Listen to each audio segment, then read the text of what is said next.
I just got back from Revive and I have good news and bad news. The bad news, of course, always comes first, and that is we will not be training for the next couple of weeks.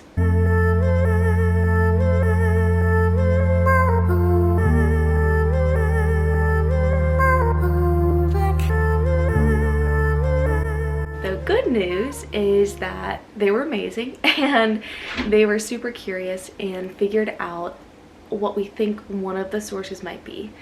Their method is that they test, we find something, we train that thing, and then if that doesn't work, we test. So it's an ongoing investigation, I guess you could call it, which I love. I love the curious nature of how they work there. So basically my current PT homework is to do a modified Cobra, and I'll do about 40 of those a day.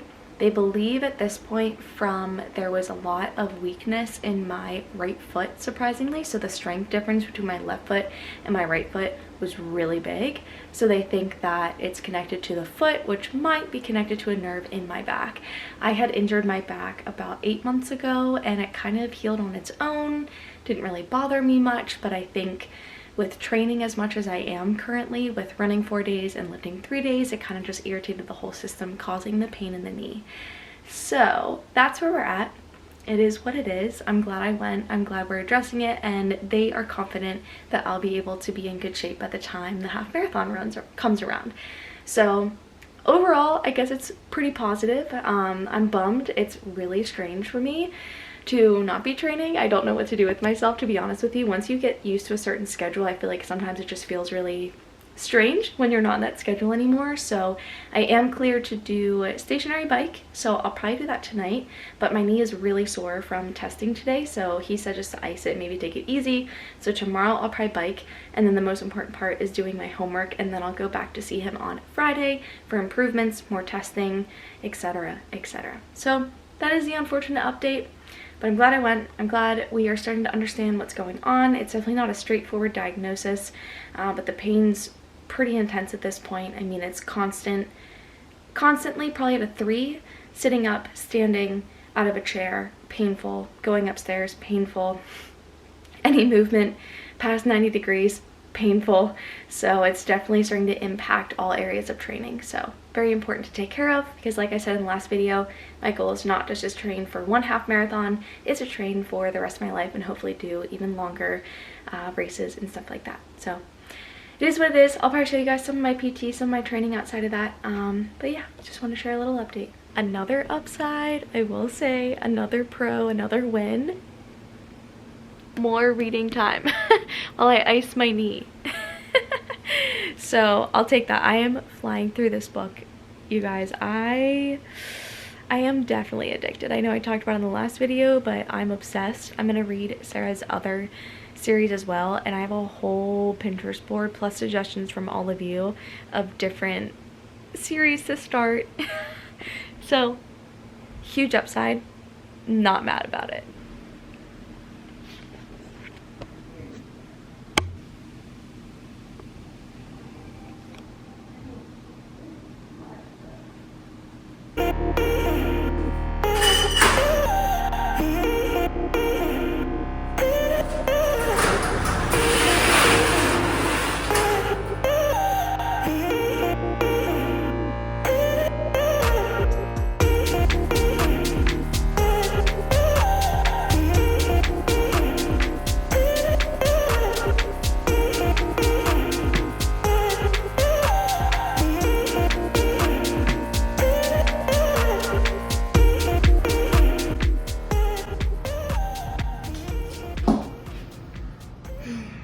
This will be my first attempt this week at some movement.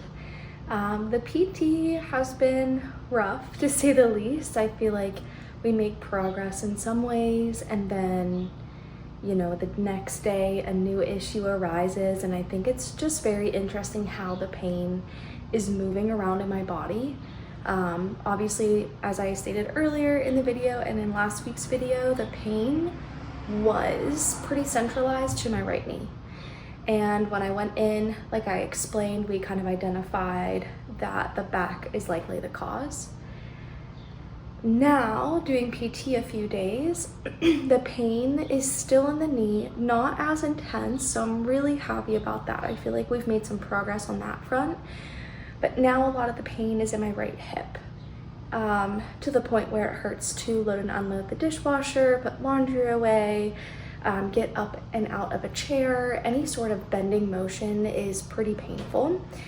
Which is interesting, and from the cobras and the way that my lovely spine is, they're painful. And that's why it takes me and Jake to do the cobras. I can't just do the cobras by myself. I need that pressure on my lower back to help with the back pain.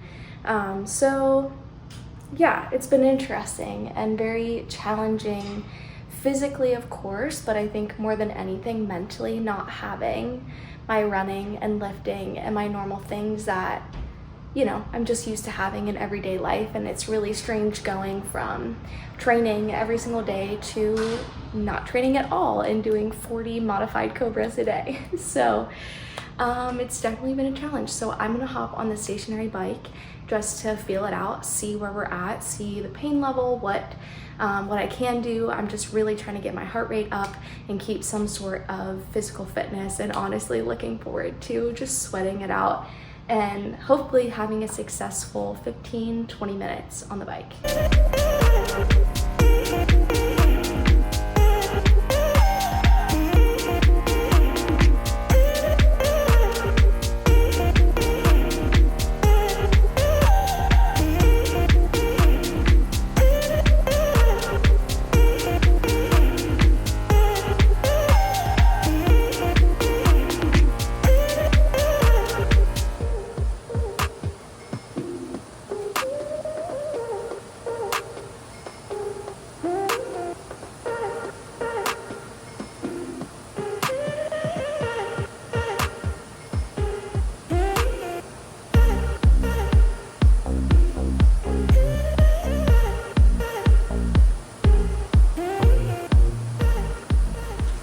Just successfully finished 20 minutes on the stationary bike. The knee's definitely irritated, not unbearable, but definitely irritated. If I stayed in the forward position, my hip was okay. It's really when I go back up is when the pain comes. So I just stayed in a forward position, which my PT told me to play around with. Sitting back, leaning forward. Leaning forward was definitely a lot more comfortable. Yeah, just frustrating and weird, but I'm just happy that I got at least 20 minutes on the bike and broke a little sweat.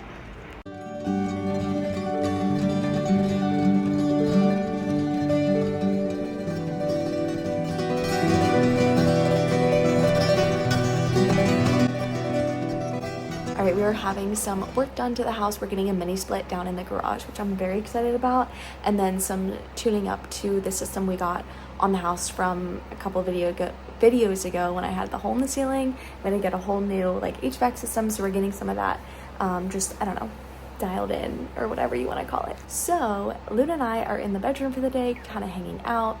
I decided that I am going to start a new painting. Obviously, this is an interpretation of Medusa. I'm gonna make it mine by doing a few things that are my signature, but I'm really excited about how it's coming together. It's a little bit of a rough sketch, but I feel like paintings really come to life when you actually do the painting part. Sketching is like, I like to have something on the canvas, but it's not the end all be all. I usually change it as I paint anyways. So yeah, so I'm drinking my coffee, and Luna and I are hanging out in here, and I'm actually probably gonna get the paint out here soon. So I'm excited. Also, I finished this last night. Have I ever read a 600-page book in a week? No, never in my life until this one, okay? Clearly I'm obsessed. So also today, I'm planning on starting the next one. In addition to my painting, I want to get some painting done, like maybe get the base done and like part of the face. I don't know what I'll get through today. But yeah, so basically I am having a rest weekend, no PT exercises this weekend because we've been just collecting data. I feel like that's all I talk about right now in this channel or on this video, is just talking about the PT updates. But yeah, it just has excelled really fast, and I think working through certain things and modifying certain things, and I did dry needling for the first time, which was like such a weird experience.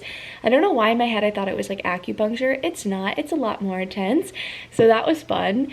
But we did some dry needling around the knee yesterday. We spent spend about 2 hours doing different movements, testing, seeing what triggered things, seeing what helped things. The doctor is really happy about the improvement, at least in the strength of my right foot, because I guess when there's a big strength difference between the feet, it could be a neurological situation. So we're really happy that that's improving, even though it's may or may not be related to the knee pain and the hip pain now and the back pain. So no at-home PT. He definitely wants to be more in control of the PT work, the movements. So I'll be going back on Monday and Friday next week to get some more work done, so we can kind of keep investigating, keep trying to figure out what's happening. But definitely like a complex situation happening, so I'm glad that I paused training and didn't make it worse. So that's the update. It is what it is. It's frustrating, but I have to listen to my body, and if I had any advice for anyone out there, always listen to your body. I know it's easy to push through, to ignore, especially when you get into endurance sports where you train yourself to kind of shut off the pain and shut off everything kind of below the head down when you're going into like the harder parts of your run or whatever you do. So still stay present with your body and just, you know, give it time to heal. And I'm just happy I caught it when I did, and I didn't let it keep going, and I did take a step back from training because it all adds up. And like I said a couple weeks ago, my goal is not to train for this 1/2 marathon, it's to train for the rest of my life. And so it's really important for me now to dial back, take care of myself, and hope for the best for the long term. So those are the updates. That's what I'm doing today. I feel so strange because I'm not working out. I don't have much to film. It's just kind of work, was PT movements and work. So pretty much I'm just working, reading, and dabbling in my other hobbies right now. So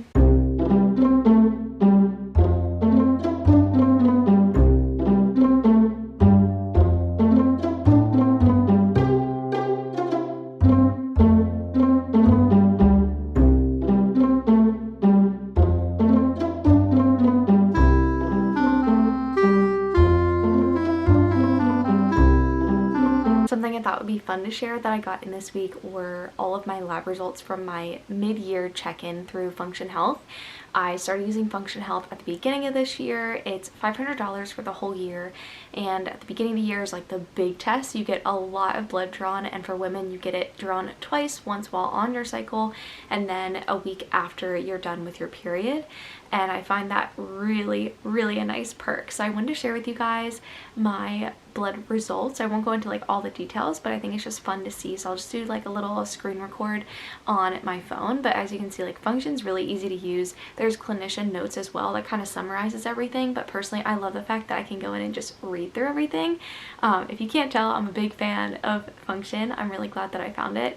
But I thought this would be kind of fun. So I have 93 in range and 10 out of range. The ones that are out of range, a few of them improved this round, but mainly it's around different heart markers. So I'm not super stoked about that, but I'm definitely going to take the recommendations when it comes to supplements and also food that I should be eating. My personal favorite part is when it gives you your biological age based on your blood work. Mine is 20, so it was 19. It actually went up a year, which again I'm like, no, but it is what it is. And the point of this is to have enough data to realize, you know, what you do and don't need to change. So obviously there's my notes in here, and then you can see the categories. So one for blood, and then you can see majority of them are in my heart section, but everything else looks really good. Nutrients, there's a couple, I think it's like copper and iron are a little off.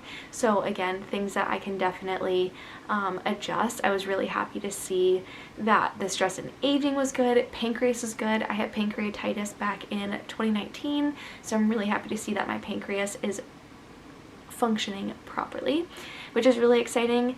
The other thing that I love about this is something that I mentioned before. So your action plan, when you go into your action plan, it'll tell you foods that you should eat, foods that you should avoid, so your top 5 in each category, and then of course other foods that you should also eat. And then it also gives you supplement recommendations. Personally, I love to go for whole foods first, and if that's not going to fulfill my nutrient needs, then obviously I'll supplement with vitamins and supplements and all that fun stuff. So I'm really happy to report that my #1 food is dark chocolate. Dark chocolate, okay? I'm not mad about that. Cashews, love cashews. Spinach, never been a fan of spinach, but I'm gonna try my best. Sunflower seeds, that's pretty easy to integrate into my diet. And then eggs, I eat eggs quite often, so I'm interested in seeing how I can up my pasture-raised eggs. And then on the limit list, it's the typical stuff that I already pretty much don't really consume. So peanut oil, sunflower oil, corn oil, palm oil, all the other oils. Beef is on here, which was really interesting to me. And then also coffee. That breaks my heart. At least it's not in the top 5. But it's on the list, so some things to consider. But I like to do like an 80-20 rule, so I'm not going to give up my coffee, but I can really emphasize on eating more spinach, right? My meat, the one that I don't want to eat the most. Supplement wise, you guys probably won't be surprised by this, but omega-3s. It looks like the next one, I've never heard of plant sterols and stanols. I don't know if I'm saying that correctly, but again, that's also to assist in my LDL counts. Fiber supplements, fiber is always really good, especially because I like to eat a higher protein diet, and so I will try my best to do more fiber.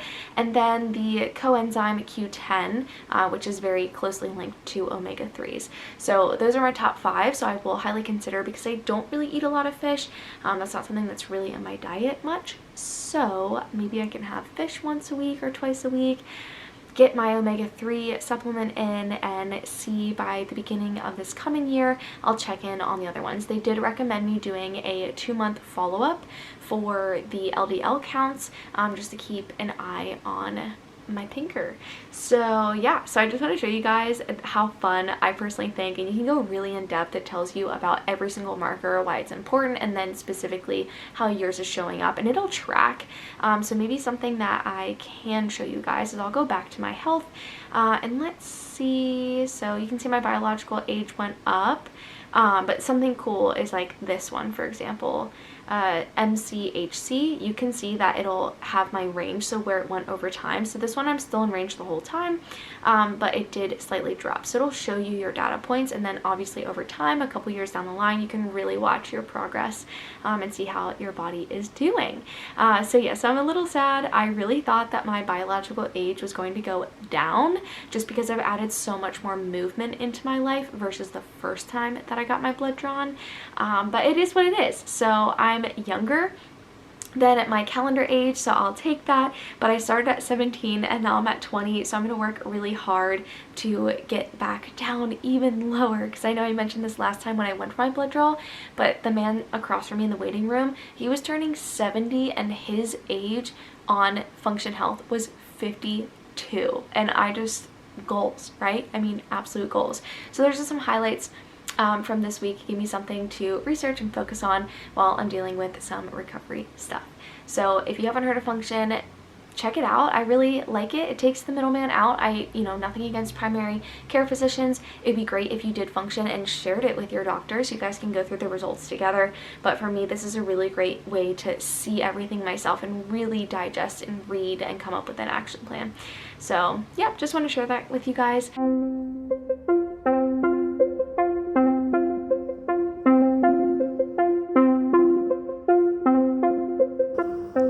It is Saturday evening and I'm going through everything I filmed this week, and I feel like I didn't film much. So if you watched to this point, thank you so much. I appreciate your support.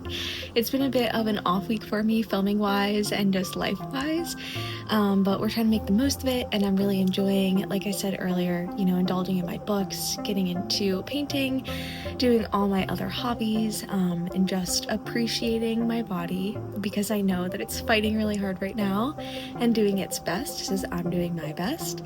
So yeah, a little bit of an off video for me, but like I said, I appreciate you guys still being here.